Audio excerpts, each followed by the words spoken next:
España es uno de los países más históricos de Europa. Recordar que en España fuimos pioneros en muchas cosas, descubridores. Gracias a España se pudo tener contacto, descubrir nuevo mundo en Sudamérica, Centroamérica. Fuimos una potencia casi mundial. Teníamos posesiones, España, en Filipinas, en Asia, en Norte África, en Centroamérica, Sudamérica y Norteamérica también. Fuimos un país glorioso, de conquistadores, de aventureros, España. Pero más antes de todo eso, mucho antes, siglos y siglos antes, España ya estaba, digamos, preparada, digamos, profetiza para grandes descubrimientos en el tiempo del fin. España ya estaba preparada, digo, porque en España, en tiempos del rey Salomón, el rey Salomón fue preparado, además lo dice la Biblia, ¿no? Las naves de Tarsis, las naves de España, para ir a España a hacer un trabajo extraordinario. Y Salomón estuvo en España. ¿De dónde cree que sacó toneladas y toneladas del oro Salomón? El oro de Ofir, se llamaba, un oro puro, y que lo traía a las naves de Tarsis, las naves de España. Aunque parezca extraño, Salomón construyó naves voladoras, porque hay escritos además, y algunos que lo guardan astutamente, la UNESCO no lo enseña, algunos esquemas, dibujos antiguos, que se veían Salomón con naves voladoras y un ejército de judíos. Por eso Salomón tenía más de 1000 mujeres. ¿De dónde vinieron todas las mujeres?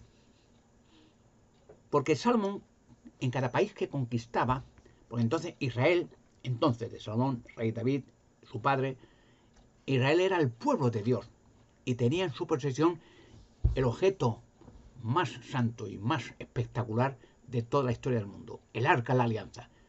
Que con el Arca de la Alianza el pueblo de Israel ganaba batallas. Solamente hacía falta llevar el arca a los levitas, entre dos levitas, dos delante, dos detrás, que salía una energía del arca que mataban a cientos y no miles de filisteos, cananeos, jebuseos, lo que sea, los enemigos de Israel. Y Dios hablaba no solamente en el monte Sinaí, con el monte Oreb, con Moisés, sino con el sumo sacerdote, en el templo que hizo Salomón, el templo de Salomón. Por lo cual, España ha sido siempre un país histórico. Histórico en el sentido de que todas las culturas antiguas pasaron por España. Tanto judíos, la colonia más antigua del mundo es España, de judíos. Porque hay judíos por toda Europa. Encontrarás por todos sitios, en Norteamérica sobre todo. Y en Rusia, y en Siberia, donde quiera que vayas. Hay judíos que dicen que se establecieron allí a lo largo de la historia, pero España también. Y la colonia de judíos más antigua de Europa es España. En Toledo, precisamente, el centro de España. La judería es muy conocida en España. Tienen monumentos antiguos, godos, visigodos, judíos, árabes, etcétera, etcétera. España se dice, fijaros, que no es mentira, la leyenda de Toledo, por ejemplo, dice que Toledo, que es el centro de España, ¿no? Mira un mapa de España, el centro, pum, pum, Toledo, es la provincia más antigua de España, Toledo.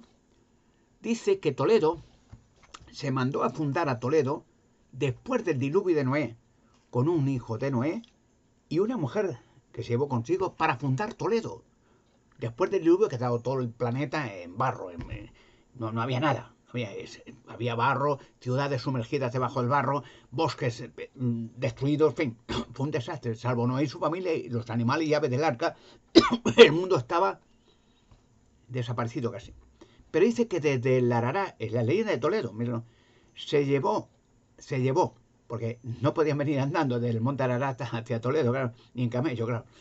Se llevó, o se trajo en naves a Noé, a un hijo de Noé y a una mujer que llevó consigo, se la llamaban Tarsis, la mujer de ese hombre. Tarsis es el nombre más primitivo y antiguo de España. Puede cambiar muchas de nombre, España, Hispania, Tarsis, muchos nombres. Según cada cultura que entraba de romanos, de judíos, de mozárabes, le cambiaban el nombre, ¿no? Pero quiere decir, España es un país histórico. De Europa, el más histórico, el que tiene más leyendas y más cosas por descubrir. Yo tengo muchos descubrimientos en España.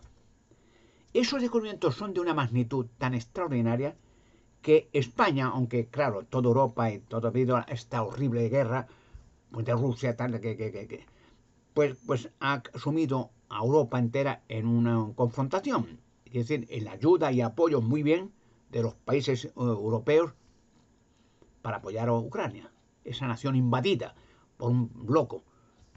Y entonces, pues Europa en sí apoyan y aportan todo lo que pueden para que el pueblo ucraniano se defienda y viva y se le respete y gane la guerra. Y la ganará y se la ha ganado. Pero quiere decir, España tiene muchos elementos para volver a renacer de las ruinas, digamos. Pues España ha sufrido muchos cambios, ¿no? Llegó a ser una potencia grande, ¿no? Por ejemplo, cuando los reyes católicos, 1492, cuando ya Colón descubrió América, que decía la iglesia que no había más tierra, que no, por suerte sí había más tierra. Había América, Sudamérica, Centroamérica, claro que había más tierra. Siempre el Vaticano dice cualquier cosa y el Vaticano decía que la tierra era un plato que había sostenida por 4 elefantes, que arriba había un mar y que luego caía en un abismo, o sea, unas barbaridades y claro que había tierras, y muchas tierras. De hecho, Australia, continente australiano, se descubrió en el año por un pirata, me parece que fue el Barbarroja, en 1800 y pico. Todavía no sabía de Australia nada. Y que conste que en los mapas, son misteriosos, ya le diré en su día de qué va la cosa, los mapas de Piri Reis se llama, que se ve hasta la Antártida, y se ve América, y se ve todo.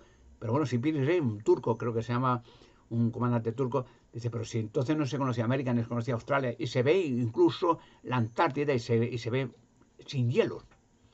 O sea, es otro tema.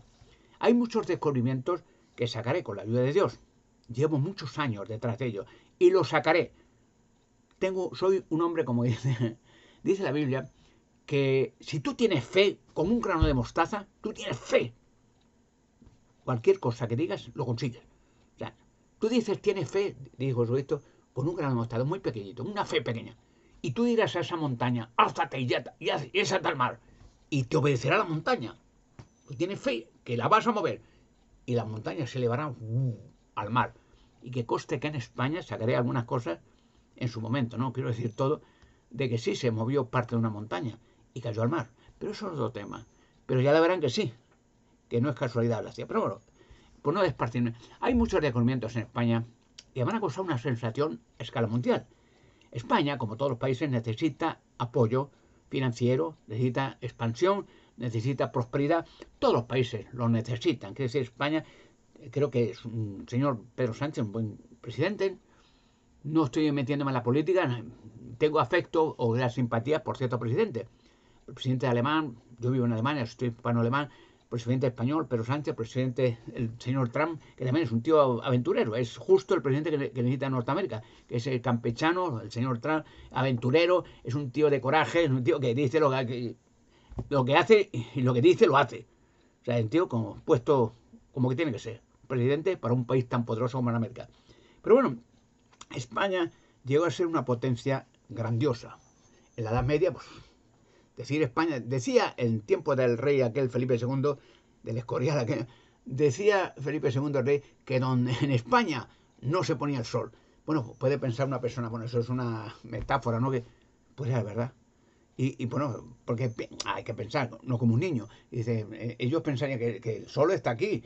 No, está aquí y en otro sitio oscuro. No. Decía que cualquier país del mundo donde tuviera el sol, es decir, por ejemplo, el sol siempre estaría en el mismo sitio, pero si está aquí España, el sol, la Tierra se mueve en su rotación sobre su eje. Y otro país, sea Francia, estaría el sol también. Y había posesión española en Europa, en Asia, en Centroamérica, siempre donde estuviera el sol pegando, había España. Y de hecho, el idioma español es el idioma segundo, creo, el idioma más hablado del mundo. No estoy muy seguro, ¿no? Pero bueno, vamos a poner que dicen que el mandarín, que es una mezcla de chino y otros países, es un dialecto. Dice que, claro, son muchos miles de millones. Dice que luego el inglés también se habla en casi todo. Es casi el inglés el idioma más preparado para las universidades, ¿no? Es un idioma, digamos, muy supermoderno, ¿no? Porque en todo el mundo, el que habla el inglés ya tiene un puesto de trabajo asegurado, ¿no? Porque es lógico. Pero el segundo idioma más hablado del mundo es el español. E incluso hay la curiosidad esa que he dicho muchas veces, que en España, y digo en España, en América, creo que todavía existe. Como hay tantos hispanos, porque claro, piensa una cosa, que América también fue fundado con españoles. Dice, cuando se fundó América, cuando empezaron los colonos, llegaron de toda Europa, por eso es un país tan próspero del espíritu americano, porque está fundado de todos los países del mundo, que es decir, venían a trabajar, a fundar, a colonizar América, Norteamérica.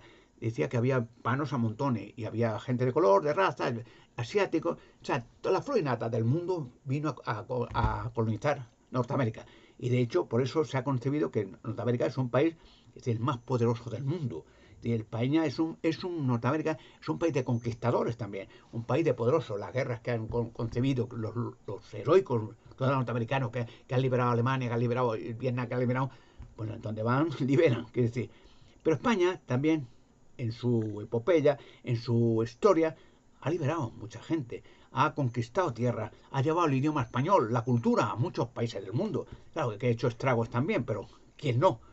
Pero quiere decir, España parece que fuera un letargo, sí, la historia de España, tal, y no, pues está preparado un apogeo para España. Porque ya he dicho que en un principio, y eso lo pueden averiguar, que la leyenda de Toledo, la ciudad de Toledo, es la más antigua de España, el centro justo de España, que es la colonia de judíos más antigua de Europa, está en Toledo, precisamente, y que los árabes y todos los árabes están en Toledo, todos fueron a Toledo. Y dice que, ya lo he dicho anteriormente, que el fundador de Toledo mandaron desde Noé, desde el Ararat, alguien le trajo, no le vendrían dando, tenía una nave con una mujer que se llamaba Tarsis, el primer nombre que tuvo España, los tartesos. Y Toledo guarda muchos secretos también, muchos secretos. Secretos, lo voy a decir a grosso modo, pero sin decir, indicar los lugares, claro, eso será en su momento con las personas adecuadas. Pero está esperando salir a la luz pública, fíjate, el Arca de la Alianza, en España, la Cueva de Hércules, en España, gigantes dentro de rocas y dinosaurios en rocas, no esqueletos ni cuerpos, en España. ¿Qué más hay en España? Las naves de Tarsis, en España. Hay escritos antiguos que Salomón, que tenía una super sabiduría, no que era muy sabio porque había estudiado muy bien, no, porque Dios le dio el premio. Hay un relato que poca gente lo sabe, ¿no? Dice Salomón que David, su padre, el rey David, el que mató a Goliat, ¿no? Un tío valiente, un guerrero extraordinario y talentoso, y un hombre de fe.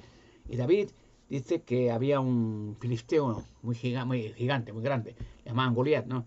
Que le ponían los filisteos delante del pueblo de Israel para avergonzar a Israel. Y decía ese gigante con una armadura grande, más de 2,50 m. Entonces decía, venga, todas las mañanas, a ver, israelita, vuestro rey, era Saúl entonces, si mandáis a uno a mí, a luchar contra mí, delante de todo el mundo esperando a él, para avergonzar a los israelitas, y me mata, todos los filisteos seremos vuestros esclavos para siempre. Pero si mandáis uno y yo le mato, en batalla, en camp, vosotros seréis nuestros esclavos. Venga, mandad uno. Y nadie se atrevía, ¿no? Porque era un tío de 2,50 m, 3 metros, a ver quién se mete, una bestia. Ninguno. Y esto, digo la historia de David para que vean de qué va la cosa con Salomón. Entonces, dice que David era jovencito, tenía entonces 16, 17 años, y su padre, como era el más pequeño, tenía muchos hermanos, ¿no? Entonces la familia, los judíos tenían muchos hijos, y todavía tienen muchos hijos. Bueno, pues estaba cuidando ovejitas, hombre, que tenía entonces 16, 17 añitos, y no, estaba en el campo con las ovejas, pues. Y entonces los hermanos sí fueron allá a ver digamos, ese acto de ver al gigante por la mañana amanecido y a gritar, insultar a Jehová, insultar a Dios y insultar a todo el mundo. Y entonces dice que los hermanos le contaron al rey David, dice, mira lo que está pasando aquí en el pueblo de Israel. Dice que hay un gigante, un Goliat, es un tío, dice, está insultando a Jehová, Dios, nuestro Dios, y está insultando a los judíos, a todos. Dice que uno luche con él, pero no se atreve nadie, pero ¿quién se va a atrever con eso? Y David, con un jovencete, sin experiencia, no era un militar, era un pastorcillo, dice, yo voy a luchar contra él. Y le decían los hermanos, se burlaban, ¿dónde vas tú, hombre?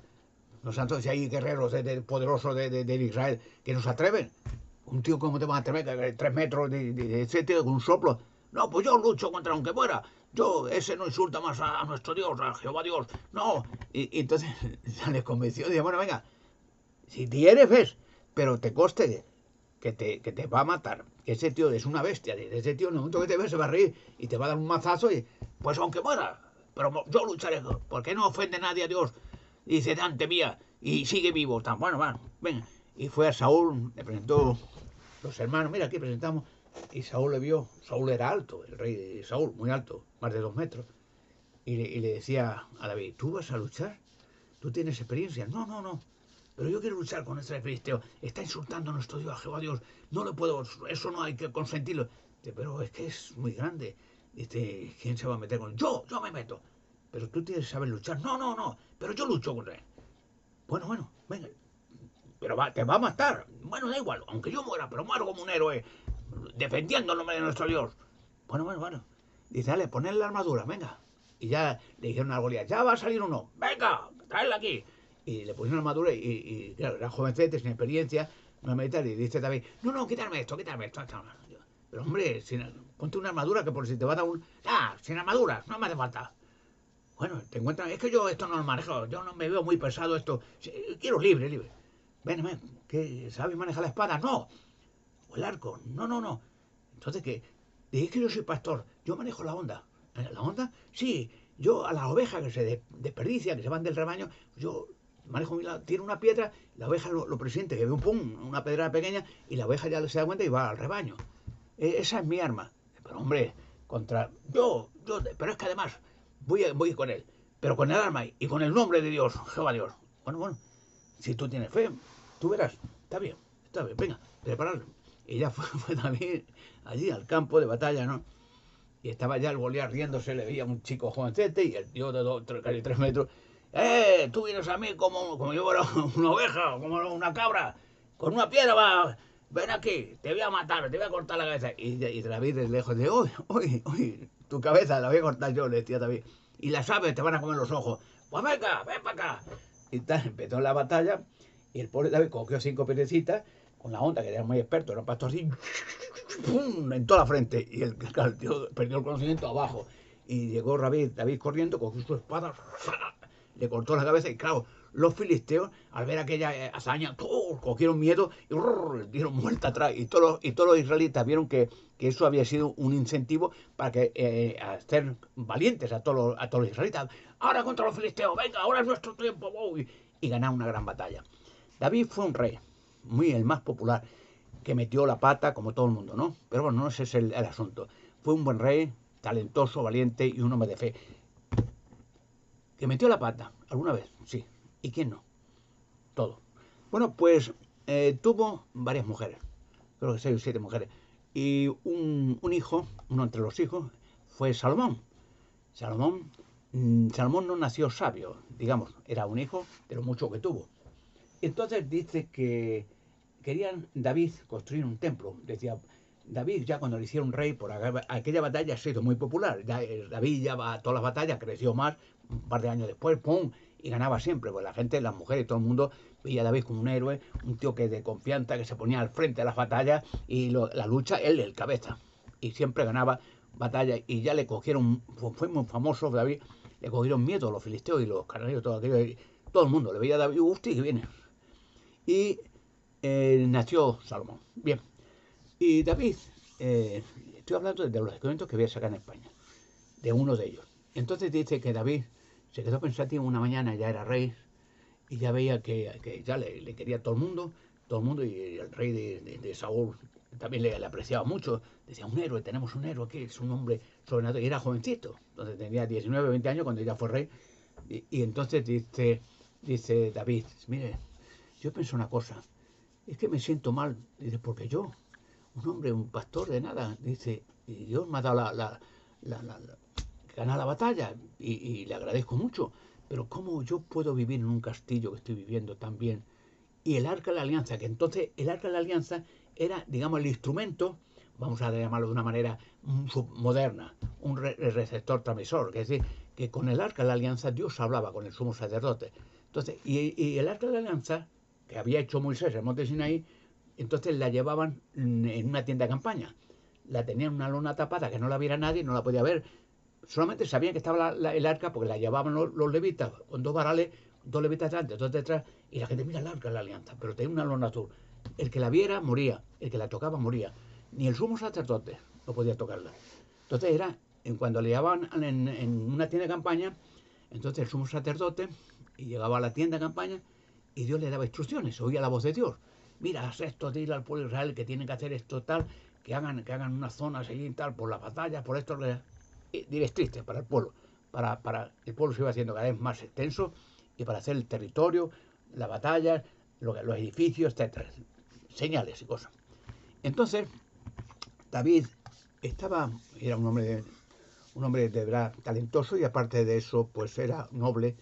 Y una vez mirando, estaba a gusto en su castillo, ya era muy popular, Israel ya había conseguido muchos medios, ya podía ser popular, todo el mundo temía a Israel.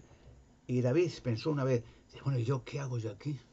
En un palacio y el arca de la alianza, que es el poder de Dios, de Jehová Dios, en una tienda de campaña, con la lluvia, con el frío, con el viento.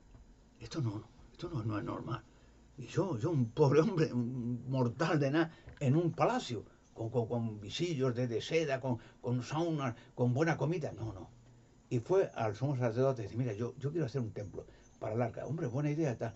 Y entonces, en un sueño, le dijeron Dios a David, en un sueño, porque Dios nunca, generalmente no habla directamente con la persona, ¿no?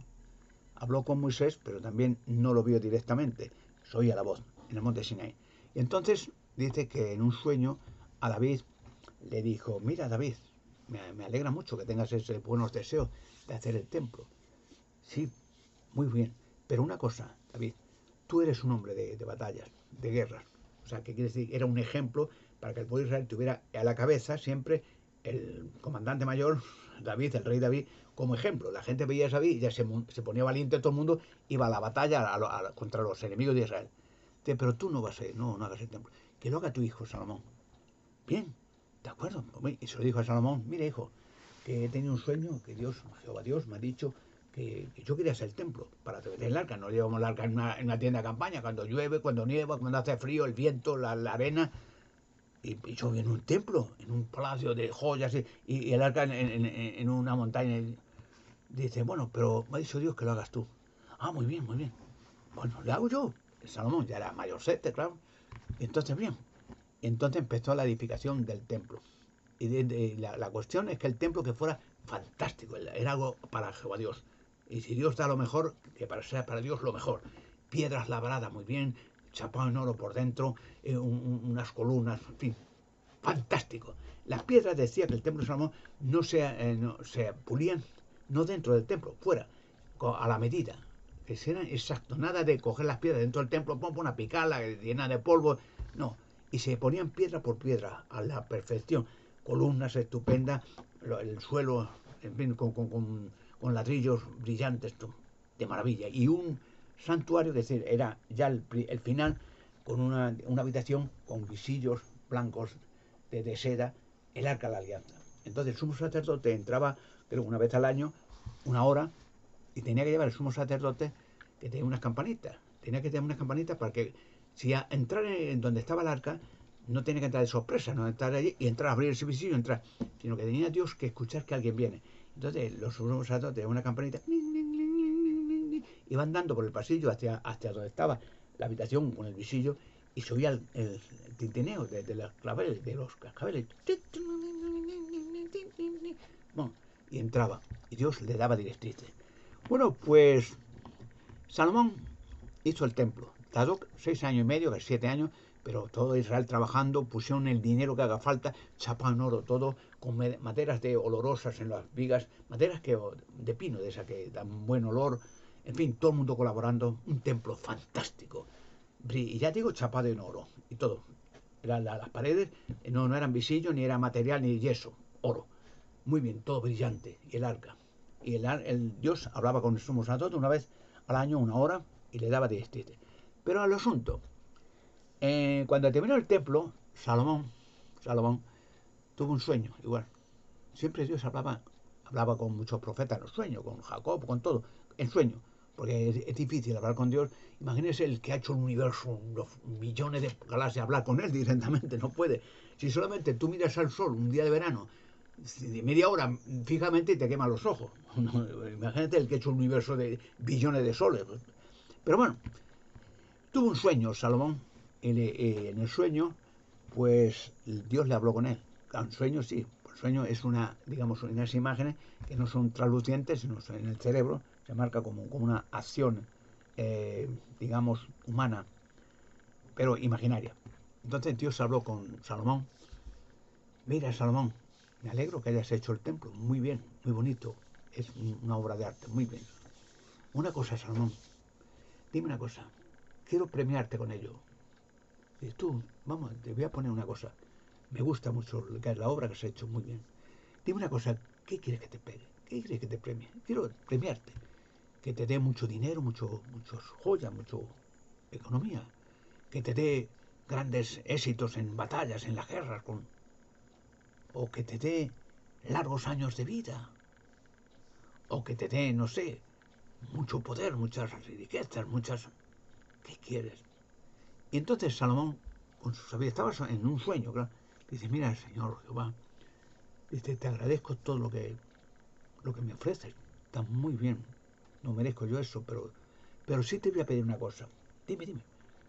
Que lo único que te pido es que me des sabiduría, que me hagas sabio, para que yo pueda gobernar con justicia a tu pueblo, que es tan extenso. Dice, muy bien, Salomón.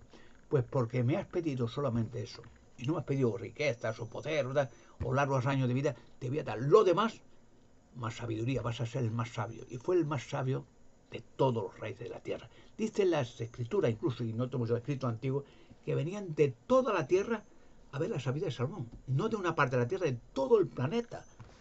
La pregunta que se hace, muchas preguntas, bueno, ¿cómo podía venir gente de Australia, o de Oceanía, o de Asia, o de Rusia? Venían. Porque hay escritos antiguos que con la sabiduría de Salomón había construido naves. Y habla la Biblia también de las naves que hizo en España, Tarsi, y que venía de Israel hacia España para traer de España oro de Ofir. Y en España hay minas de oro muy populares, ¿no? Y bueno, en España que hay diamantes y que hay petróleo y que hay muchas cosas. Si Dios quiere, como empiece mi trabajo, mi labor de gran monarca en España, sacaré esas minas adelante. Porque muchas veces se hace en la cosa, no sé, por la economía, de que prefieren comprar, digamos, materiales fuera que es menos costoso que hacerlo nosotros mismos. Por ejemplo, si tienes que explotar las minas de oro o de uranio o de otros materiales, pues es más costoso empezar la fabricación, las industrias, los motores. Dice que mejor compran y ya está hecho y tal. Pero bueno, como era monarca, se sacarán esas minas adelante. Esa será una de las acciones que haré. Sacar todos los productos que tenemos en España. Oro, diamantes, petróleo, uranio y más cosas. España, que están sin explotar. España, ya digo que ya ha dicho Salomón, además la escritura, venía a España, a Tarsis, y se llevaba oro de Ofir. Que con el oro de España hizo Salomón rico a todos los israelitas. Decían que eran tan ricos todos que el oro y la plata era para ellos como las piedras. No, ya carecía de valor, era de valor, pero no para ellos, que si ellos con los países vecinos, pues compraban lo que fuera, camellos, caballos, o tierras, lo que sea, y no comerciaban con papeles de billetes, ni con cheques, con oro. Entonces cogían, ¿cuánto vale aquellos caballos? Iban a los vecinos, a los países vecinos, o los cananeos, los filisteos, quien sea, y dice, pues mira, aquí dame 20 piezas de plata.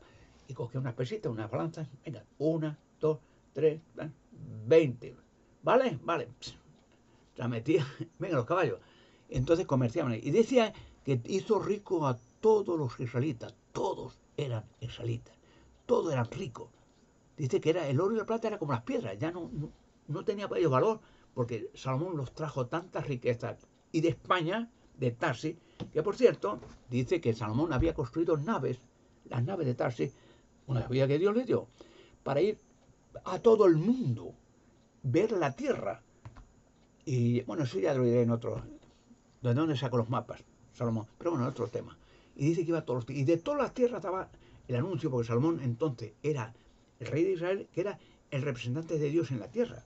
Porque era el pueblo de Dios entonces. El pueblo de Dios, los israelitas. Entonces. Y entonces, pues Salomón hacía con todos los países del mundo, pues ciertos tratados. Claro, los países del mundo por ejemplo, de Oceanía o de Siberia que sabían de Israel o de Australia. Pero sí, daba a conocer que era la tierra prometida, el reino de Dios, que era el rey de Israel, que era el representante de Dios, Jehová Dios, y daban testimonio de que el Dios verdadero no era Alá, ni Mahoma, ni Buda, ni Confucio, ni era, se llamaba Jehová, se llama Jehová. Entonces les traían en naves voladoras para que vieran las vidas de Salomón. Decía que venían de nave, con naves de todos los países a ver los reyes de toda la tierra, de todo el planeta, a ver Salomón. Y dice que habla mucho la Biblia también de la reina de Saba. Bueno, pero es uno de los muchos casos. Venían todos, querían saber Salomón. Y era el rey más sabio, más poderoso de la tierra en aquel tiempo. Y David, su padre, pues fue un rey, quiere decir, extraordinario. Escribió salmos, ganó batallas, era un hombre fiel en todos los conceptos y metió la pata una vez. Pero es que Salomón la metió también. Quiere decir, era un hombre. Salomón tuvo 1000 mujeres, 300 concubinas, no sé cuántas princesas, 1000. No sé, tener tiempo para 1000 mujeres, si el que tiene uno o dos y ya tiene problemas, tiene 1000. Pero bueno, yo vengo los arenes, pues sería eso, tenía gente que cuidaba a las mujeres, las daba de comer, las limpiaba, y cuando sentía una, había una, tú, ven aquí, venga, esta noche, métete ahí. Sería más o menos así, porque no, y con 1000 mujeres ya es mucho, ¿no? Pero bueno, desgraciadamente con las 1000 mujeres Salomón perdió su fortaleza, su poder, porque ya se pasó con 1000 mujeres. Porque el problema que tuvo Salomón al final es que esas mujeres no eran todas israelitas, eran de otros países, de toda la tierra. Y le llevaban a Salomón sus enseñanzas de sus dioses. Fíjate cuántas religiones, y hoy en día hay no sé cuántas religiones perdidas por ahí. Fíjate que los budistas, que los no sé qué de la rara, que los no sé cuántos, yo que sé cuántas hay. En África, montones de religiones, de Baal, de Mahoma, de Buda, de Confucio, de Brahma, te pierdes. Y en la Edad Media más todavía. Que había Pero quiere decir, Salomón eso le perdió. Se metió con muchas mujeres y fue tan incauto que las mujeres le hablarían, mira mi Dios en tal sitio, se llama, que sea, da igual, se llama Baal, y es muy bueno, es un rey poderoso, y ese Baal, enséñame algo de él, sí, mira, y se le dejó engañar por muchas, y debido a eso, Salomón perdió parte de su gran poder, porque se dejó arrastrar por gente que sí, que eran bellas mujeres, pero no tenía que meterse en religiones paganas falsas. Tenía un Dios que se llama Jehová, y tenía un templo, y tenía un ejército, y tenía un país que era el reino de Dios en aquel tiempo. Bueno, pues Salomón estuvo en España, pero con naves voladoras. Hay escritos antiguos que dicen que iba con naves y llevaba oro de España, de Tarsis, a hacer. Yo diré, verá que va a ser sorpresa, eso ya será, ¿dónde hay naves? ¿En qué lugares de España? Naves de Tarsis, metidas en grandes y profundos túneles. Porque fíjate, Toledo está infestado de túneles. Toledo, donde está la cueva de Hércules, infestado. Hay gente que se ha metido en los túneles de Toledo y no ha salido más. Se pierden. Pues claro, aunque te metas una linterna, te metes un túnel, bajas una escalera, cambias de turno a la izquierda, vuelves a subir una escalera y te pierdes. Y hay gente que no ha salido nunca más. Está lleno, y túneles que desde Toledo, que está en una montaña, todo Toledo, la ciudad, a varios 20 kilómetros fuera de Toledo. O sea, ya tienen su día quién hizo y por qué los túneles. Y allí está la cueva de Hércules. Una cueva que se llama la cueva de Hércules, pero es la cueva de Salomón. Los romanos le pusieron el cambio. Hércules, la cueva de Hércules. Y no podía entrar nadie en la cueva de Hércules. Nadie. Porque estaba preparada, además Salomón lo había previsto, preparada, porque dejó una colonia de judíos Salomón en Toledo, los juderías, que son muy populares, hay muy antiguos. La cultura judía, digo, más antigua de Europa, en Toledo. La judería es muy popular. Hay casas y edificios antiguos, en fin, establecidos ahí desde tiempos inmemorables, desde Salomón, que dejó esa colonia para que cuidaran de la cueva de Hércules. Y esta cueva se llama así, le llaman así, pero era de Salomón, la cueva de Salomón. Y no tenía que entrar nadie.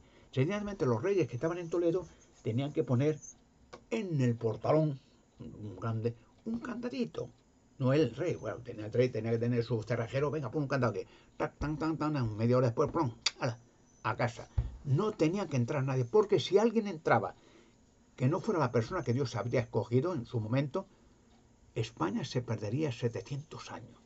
Y nadie se atrevía a entrar allí. entonces ni romano ni nada. Y solamente en el año 711 dice que un rey que no era español, bueno, todos eran españoles, estaban viviendo allí, era godo, se llama Rodrigo. Dice que llegó allí, que todos los reinos antiguos iban a España, a Toledo. Ya digo, tan famoso era Toledo que todo el mundo quería vivir en Toledo. Están los castillos más antiguos, casas más antiguas de España están en Toledo. El castillo de San Servando, que es donde vivían los reyes de Toledo y tal. Bueno, pues el rey godo, Rodrigo, le dijeron los vasallos, mira, señor, aquí está esta cueva, tal. Y dice, interesante. Sí, pero ¿qué hay dentro? No sabemos. Dice, es muy popular. Esto dice que lo hizo Salomón. Ah, Salomón, el rey Salomón. ¿Y qué hay aquí? No sabemos, no podemos entrar, que no podemos entrar. Y eso, no, es que dejó Salomón un escrito, unas leyes, que no entre nadie, porque si entraba alguien, antes que la persona escogida, ¿y quién es esa persona? No sabemos. Que en el tiempo del fin aparecía una persona escogida por Dios que entraría. ¿Y qué hay dentro? No sabemos. Dice, es algo grandioso.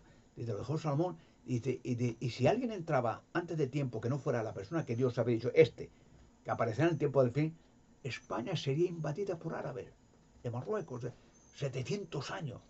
Y claro, el rey Rodrigo dijo, esto, no creo que sea, que van a invadir, estamos nosotros aquí y tal. Esto yo creo, y pensó Rodrigo y dijo, esto yo creo que es un cuento, que algún enterado de esto, que habría conseguido mucho oro y tal, y claro, para evadir el latronicio, pues inventó esto. Entró en una cueva, todo está lleno de cuevas, la señaló muy bien para él saber dónde está, y metió joyas y cosas así, y tesoro y oro, porque en Toledo, ya digo, por Salomón y eso, sabía que había mucho dinero en España, y oro y otros materiales que se sacarán en su momento. No es tan pobre España como aparenta. Entonces dice que el Rodrigo dijo, no, aquí esto hay que entrar. Señor, pero es la maldición de eso. ¿Qué maldición era más? Esos cuentos, de esto, Toledo es muy supersticioso. Y esto se lo inventa alguno y ya no entra nadie. Pues vamos a entrar. Pero bueno, señor, nos vamos a poner, da igual. Y cogió un montón de gente, Salomón. Entonces cogió a una de las entradas a las cuevas, de los túneles, a ver, por aquí. Y se quedó el rey fuera, Rodrigo, esperando. Vamos, venga, entrar. A ver qué hay, ya me diréis algo. Y tonto entraron, estuvo esperando un buen rato, verano, tranquilo. Y cuando salieron, asustados todos los que mandó el rey Rodrigo. ¿Qué ha pasado? ¿Qué habéis visto? Señor, esto es terrible. ¿Qué? Habla. Dice, allí hemos entrado, un túnel muy largo. Dice, hemos entrado allí, había una entrada ahí, un portalón. Abrimos y estaba tan como si estuviéramos fuera, una luz, que parecía que estábamos fuera y estábamos dentro. ¿Y qué había? Dice, pues nos asustamos, porque sí, había una mesa ahí un poco así, grande, tal. Dice, y vimos la mesa, que había unos objetos en la mesa, y vamos a entrar, ¿y qué pasó? Había ellos dijeron, dos gigantes de metal, dos robots, y empezaron una maza, a pegar mazazos en el suelo, pero eran gigantes, nosotros éramos como nada, con langostas. Salimos corriendo, asustados, y pegando mazazos al suelo, y asustados todo el mundo, blanco, salimos corriendo. Y dice, ¿y eso es así? Sí. Y ya se quedó Rodrigo, y dice, bueno, esto yo tengo que ver eso, pero señor, que yo tengo que ver eso. A ver si estos se han asustado y no era nada, eran sombras. Oye, y efectivamente, entró Rodrigo a la cabeza después de aquello, entró con la corte, y efectivamente, abrir el portal, entrar allí, ver la mesa, mírala, y se acercó a la mesa y empezaron los robots a funcionar, pegar mazazos contra el suelo, robots de varios metros, metálicos, gigantescos, y asustados todos. Y Rodrigo habló a los robots y dijo, no vamos a hacer nada, no tocan nada, solo venimos a ver, no tocamos nada, no. Y entonces dice que separaron los robots de dar mazazos, y Rodrigo dice que vio en la mesa, había una mesa, muchas cosas de varios colores, y que vio una mesa algo que parecía con algo metálico, lo abrió, ¿y qué pareció? Aparecieron imágenes de árabes con espadas, iban cabalgando. Y entonces que había un escrito que decía, por este mal, habré entrado aquí antes de tiempo, España será invadida por 700 años. Y ya Rodrigo se cayó abajo y fueron saliendo todos y asustados todos. Y efectivamente empezaron a invadir, como era la profecía de Salomón, de Marruecos, de árabes, a España. Se invadió entera España de Marruecos. 700 años fue de Marruecos, de árabes, todo, España entera. Solamente siglos después de 700 años, se cumplió esa profecía, entró en los reyes católicos, Isabel de Fernando, de Isabel de Castilla, Fernando de Aragón y todo aquello, y empezaron a desalojar a España de árabes y volver a España su independencia de españoles. Claro. 700 años. La profecía dice que en el tiempo del fin vendrá alguien especial y entrará en la cueva del Hércules. Y el hecho de entrar es para verificar la mesa de Salomón, que es un cronovisor, y un cronovisor donde se verán todas las cosas malvadas de los malvados de toda la historia. Será muy fácil. Será, por ejemplo, se llama cronovisor, digo yo en términos modernos, una mesa cristalada que se ven en escenas del pasado y del futuro. Entonces decir, vamos a ver, por favor, imágenes. ¿Quiénes asesinaron en España en el año 1993? ¿Quién torturó y asesinó? Que se van imágenes a las niñas de Alcácer, en Valencia. Y se van las imágenes de los mustos, de los que pagaron, de los que hicieron el negocio para arrastrar 3 niñas, torturarlas, masacrarlas, asesinarlas. Se vean las imágenes de quién colaboró con aquel, quién pagó a estos 2 mangantes, Anglés y Caltán. ¿No da miedo a muchas élites esto? ¿No da miedo al Vaticano todo esto? Que se vean caras porque estos atentados contra niñas, niños, no es nada moderno, ha sido siempre. Recuerdo que hace poco tiempo, hace unos meses, leí un artículo de que en Irlanda, por ejemplo, y eso es un ejemplo de los muchos, que abrieron unos túneles, unas excavaciones arqueológicas en un monasterio católico de Irlanda, católico, ¿no? Y hallaron, creo que no una barbaridad, 600, 700 cadáveres de niños en fosas comunes. No en tumbas, no, en fosas comunes. Y luego otro monasterio en otro sitio, 300, 400 cadáveres de niños. ¿No da miedo eso? Que la mesa de Salomón diga, a ver, por favor, ¿quién asesinó al Papa Albino Luciani en el Vaticano? Y que se vean imágenes. ¿Dónde está el líder del Tercer Reich, Hitler? ¿Cómo huyó? ¿Con quién huyó? ¿Dónde está? ¿Dónde murió? Imágenes. ¿No da miedo? ¿Quién asesinó a Lady Di? ¿Y qué mandó a asesinarla? ¿Y por qué? Que se van imágenes, mandando a asesinarla. ¿Ve con ello el desplome de todo un imperio? Católico, de reyes, de grandes poderosos, del dinero, de los ocultistas, videntes, satanistas, illuminatis. ¿No lo ve? ¿Que el miedo que da que eso salga? Y aparte de eso, las naves de Tarsis, las naves de Salomón, hay muchas. Las construyó en España. Bueno, dése cuenta el poder de España con estos descubrimientos. Sacar gigantes de rocas, la atracción turística que traerá todo eso, del medio mundo. Y las naves, imagínense las naves de Salomón. Una tecnología impresionante que no gasta, digamos, carburantes, que no contamina, que no hace ruidos, que son naves voladoras. Y que precisamente en la Biblia habla mucho de naves voladoras. ¿Cómo desapareció el profeta Elías? Dice que vino una nave voladora, lo dice la Biblia, es una de Reyes. La nave montó Elías, se despidió de su compañero Huejatín y se lo llevó. Pero fíjese un detalle, que la Biblia dice que Elías, siglos después, apareció con Moisés y habló con Jesucristo. Lo dice la Biblia. ¿Sabe qué lo dice la Biblia? En el Evangelio de Mateo, me parece capítulo 17, versículo 3. Estuvo hablando con Jesucristo miles de años después. Y a ver, pero son temas que ya verá lo que va a trascender todo esto en España. La cantidad de turismo que traerá España. De hecho, España es súper turística. La cantidad de arqueólogos, la cantidad de encuestas, digamos, televisivas de la gente que tan extremadamente con miedo de que esto se verifique. Porque esto se verifica y se verán tantos crímenes, tantas atrocidades, tanta gentuza que ha hecho tanto daño y se verán las caras ahí. Y verá esa gente huir a otros países con otros nombres. Ese es el miedo que da la verdad. Por eso dice Jesucristo, lo leo por último en este texto, que la verdad